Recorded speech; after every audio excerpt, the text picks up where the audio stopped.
Hey everybody, this is my 20-gallon angelfish tank, and the only reason we're looking at this tank at the moment is because my quarantine tank is not really much to look at. We will be having a look at it in a moment though, because that's what this video is actually going to be about. I've been struggling with ick in my quarantine tank for a while now, and it's because I had my heater unplugged by accident, and once I got the heater plugged back in, I was able to get on top of the ick that was on the fish that were in the tank. But I've got a new batch of fish in, and they too have ick on them. I've had a string of fish come home from the PetSmart lately with ick on them. So I've got 4 silver dollars in there, and while they are improving, they are doing so very slowly. And the heater I have in that tank is one just like this, and it's one of those preset tropical heaters, and you can't really adjust the temperature or anything. It just sets it to tropical temperatures. And in this tank, I just checked the temperature a few minutes ago, and it was 77.5 or thereabouts, 77 degrees, and that's fine. I don't want my tanks to be any warmer than that. 75 would be fine with me, but you know, mid to upper 70s, anywhere around there is just fine with me. But that's under normal circumstances for the tank to just be a fish tank.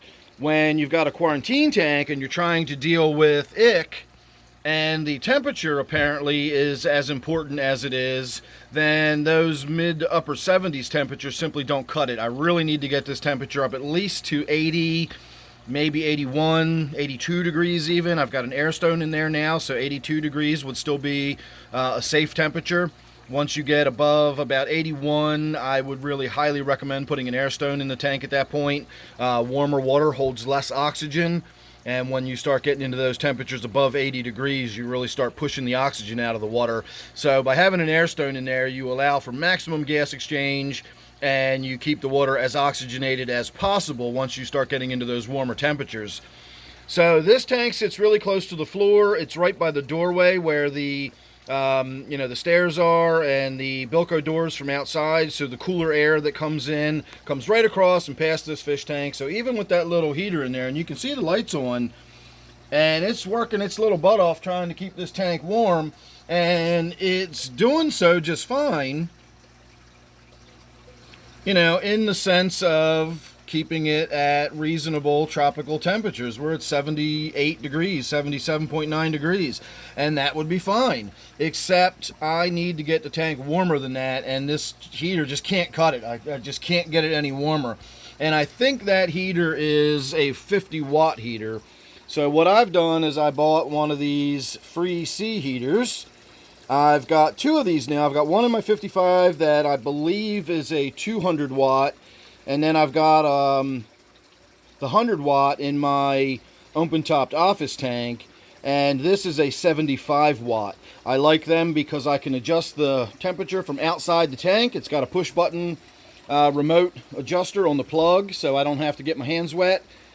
And it also has the display, as you can see, and it lets me know what's going on in the tank. So I can see whether it's heating, it's not, you know, when the temperature comes on, or when the heater comes on, a light comes on to let you know that it's actually heating, and then when it's up to temperature, it turns green to let you know that it's still plugged in, but it's not actually heating at the moment.